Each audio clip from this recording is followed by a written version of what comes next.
Trending noong Huwebes, February 2, sina Vice Ganda at Karil. Dahil ito sa di nagustuhan ng mga netizen ang demanoy pambabastos ni Vice Ganda kay Karil, sa isang segment ng It's Showtime. Sa nasabing segment, kinausap ni Karil si Vice at sinabing, "Vice, may request si Vongski. Kasi last time nagre-rehearse siya sa umaga tapos binigay mo sa iba yung kanta niya." Sinagot naman ito ni Vice ng, "O anong problema natin Karil?"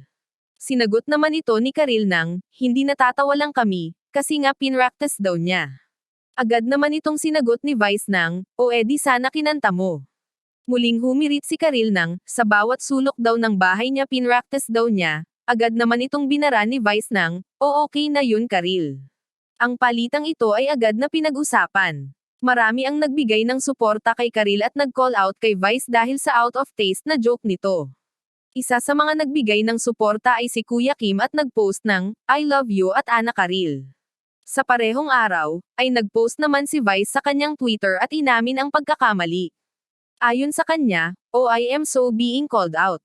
Yes, I acknowledge. Sablay ako dun. Pote sablay again. Bawi po ako. Bawi right away." Bago naman ang episode ng It's Showtime ng Biyernes, ay muling nag-post si Vice sa kanyang Twitter ng story time. "Magkakasama kami ni Kay at Chang and Ann sa dressing room. Di daw siya na-offend when I asked her. But I still apologized. So to simplify, we are okay." Sa mismong episode, ay pinag-usapan ng mga host ang naturang insidente. Masaya silang nagkwentuhan sa bungad ng show. Ngunit tila may pahaging si Vice sa isang tao na mahilig mag-like. Habang kinakausap si Karil ay sinabi niya na, sikat na sikat tayo ngayon, yes. Trending tayo sa Twitter, girl. Mamaya magbi-video kami ni Karil, magsasabunutan kami. Gusto nila yon. Yun ang bet nila, yung magkaaway tayo kunyari.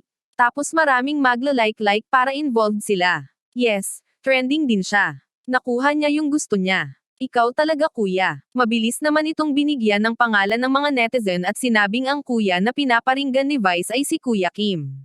Dahil di umano ito sa paglalike ni Kuya Kim ng mga negatibong komento laban kay Vice Ganda.